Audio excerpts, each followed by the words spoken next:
क्या कुछ कहा है, क्या उनकी राय है, सुनिए।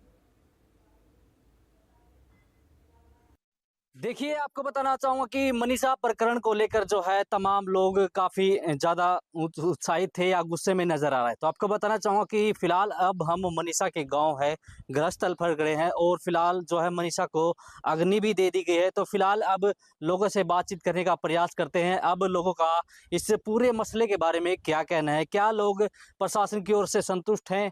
तो इन सभी बातों पर चर्चा करने के लिए हमारे साथ तमाम लोग यहाँ पर मौजूद हैं। इनसे बातचीत करने का प्रयास करते हैं। आखिर अब इनका इस बारे में क्या कहना है? जी सर, सबसे पहले आपसे शुरुआत कर लेते हैं। क्या कहना चाहेंगे? सबसे पहले नाम बताइए क्या? नाम अशोक है अपने सातवास से, अशोक मलिक। मैं यही कहना चाहूँगा जोनी भाई, पहले तो देखो अभी अभी उसका अंतिम संस्कार किया गया है। मैं सभी की तरफ से उसकी आत्मा की शांति के लिए प्रार्थना करता हूँ। और दूसरी बात रही सीबीआई जांच की। जी। कल भी जैसे सरकार की तरफ से अनाउंस हुआ था उसकी सीबीआई जांच होगी। जनता भी, उनके परिवारजन भी यही चाहते हैं कि सीबीआई जांच हो और उचित जांच होनी चाहिए, बिल्कुल न्याय मिलना चाहिए। तो अब सारी देश की, सारी प्रदेश की जनता को, परिवारजनों को सीबीआई की जांच पर ही इंतजार है। सीबीआई की जांच क्या निकाल के लाती है सामने। पोस्टमार्टम की बात करते हैं, पोस्टमार्टम रिपोर्ट आ गई? पोस्टमार्टम पहले 2 बार हुआ, उसकी रिपोर्ट तो पूरे प्रदेश के सामने लिखा था कि सुसाइड किया और ये किया है, लेकिन उस फैसले से जनता संतुष्ट नहीं है। और जनता की संतुष्टि ही सबसे बड़ा काम है। जनता सच्चाई जानना चाहती है, क्योंकि जिन हालातों में उसकी मृत्यु हुई थी, जिन रहस्यमय परिस्थितियों में उसकी मृत्यु हुई थी, ये बातें हमारी जनता के गले नहीं उतरी, न उनके परिजनों को, न जनता के गले उतर रही हैं। तो अब जो पोस्टमार्टम बताया एम्स में करवाया है, उसकी रिपोर्ट तो चलो आएगी, अभी उसकी रिपोर्ट आनी है और सीबीआई क्या निकाल के लाती है, उसके बाद जो जांच सामने आएगी, जो रिपोर्ट सामने आएगी, उससे देखो क्या निकलेगा, फिर जनता का क्या फैसला होता है। जी, बिल्कुल। तो देखिए कमल जी, आपसे भी जानने का प्रयास करते हैं। देखिए जो है लगातार जो है 11 तारीख को बेटी लापता हो जाती है, 13 तारीख को उसकी डेड बॉडी मिलती है और फिर जो है कल जो है 20 तारीख को धरना समाप्त करके जो है कह दिया जाता है कि कल अंतिम संस्कार, यानी कि आज सुबह 8 बजे अंतिम संस्कार कर दिया जाएगा। तो इसके पूरे प्रकरण के मामले में आपका क्या विचार, क्या कहना? देखो जॉनी भाई, आपने बहुत कवरेज किया और न्याय दिलाने का बहुत प्रयास किया, इसलिए सबसे पहले तो मीडिया की तरफ से मैं और लोगों की तरफ से आपका धन्यवाद करता हूँ। और दूसरा, भगवान से प्रार्थना करता हूँ उस बेटी को अपने श्री चरणों में स्थान दे। तीसरी बात ये है कि सीबीआई से बड़ी कोई जांच नहीं, एम्स से बड़ा कोई हॉस्पिटल नहीं। बिल्कुल। मेरी एक ही मांग है कि इनकी जल्द से जल्द रिपोर्ट सार्वजनिक करी जाए, दूध का दूध पानी हो जाए, ताकि लोगों को सच्चाई का पता लगे, जो दोषी है वो पकड़े जाए। तो फिलहाल परिवार वालों को देखिए हरियाणा सरकार की तरफ से एचकेआरएन में जो है नौकरी भी दे दी गई है। तो फिलहाल अब परिवार वाले क्या संतुष्ट हैं या फिर और भी कुछ मांग कर रहे हैं?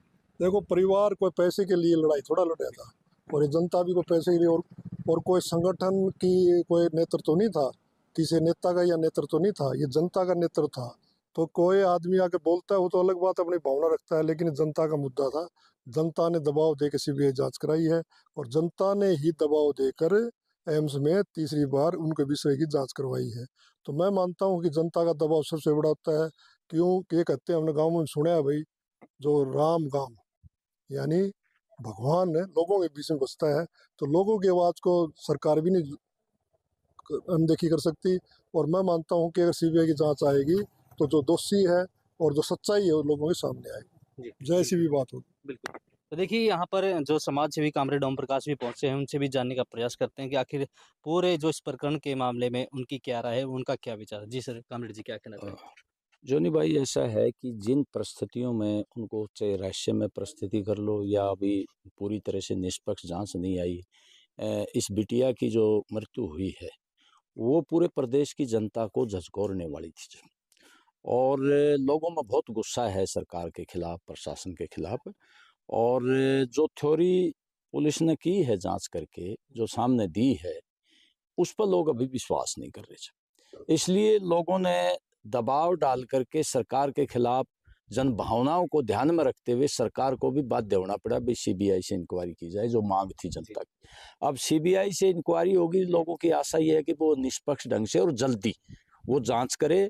और तीसरी बार पोस्टमार्टम हुआ है, 2 बार जो पॉइजन आया है, जो जैसे रिपोर्ट है, और तीसरी बार अगर उसमें ठीक निष्पक्ष जांच आ जाती है, डेथ की कॉज ऑफ डेथ आ जाता है, तो सीबीआई को भी मदद मिलेगी। जब तो सीबीआई जांच के बाद ही पता लगेगा कि भाई ये मर्डर है या सुसाइड है। अभी हम कुछ कह नहीं सकते जब बगैर जांच पड़ताल मतलब कि सवाल जो कि तो है, क्या हत्या हुई है या मर्डर? देखिए, जब तक जांच ना हो ना निष्पक्ष ढंग से, उसके बारे में भविष्यवाणी करना मुश्किल है कि सुसाइड किया है या हत्या हुई है। वो तो सीबीआई सारे फैक्ट ले आएगी सामने, उसी से पता लगेगा। और मैं समझता हूँ अगर सरकार की सही इच्छा हुई और सीबीआई से जल्दी इंक्वायरी की तो फैक्ट सामने आ जाए। तो फिलहाल अब बात करें तो जो पूरे गांव की बात करें या फिर आसपास के जितने भी लोगों की बात करें, सभी की अब फिलहाल कोई मांग है? देखिए, अभी जो जिस तरह का पीड़ित परिवार ने बिटिया का दाह संस्कार किया है, पूरे प्रदेश की जनता की एकजुटता उनके साथ है, 36 बिरादरी और सभी धर्मों के लोगों की। और अभी गमगीन माहौल में जो है दाह संस्कार किया गया, काफ़ी लोग आए हैं जो आंदोलनकारी भी हैं, दूसरी जनता भी है। और फिलहाल तो ये अब टकटकी लगा के जो सीबीआई की जांच है और एम्स की रिपोर्ट है, उसके आधार पर ही लोग आगे तय करेंगे। फिलहाल एक बार ये आंदोलन स्थगित हो गया है। अगर सही इंक्वायरी नहीं की तो हो सकता है लोग दोबारा खड़े हो जाएं। बिल्कुल हाँ। जी, धन्यवाद। तो देखिए, हमारे साथ थे समाज सेवी और इन्होंने साफ तौर पर जो ग्रामीण लोग थे वो भी हमारे साथ जुड़े थे। इनका साफ तौर पर एक ही कहना है कि अगर रिपोर्ट सही आती है तो न्याय बिल्कुल होगा। तो फिलहाल अब के लिए इतना ही। तो आप हमारे साथ बने रहिए और देखते रहिए इंडिया न्यूज़ हरियाणा में। जॉनी कुमार, कैमरामैन विपिन के साथ। तमाम खबरों के बीच एक और बड़ी खबर आपको बता रही, एक और बड़ी जानकारी सामने आ रही है। यहाँ पर करनाल से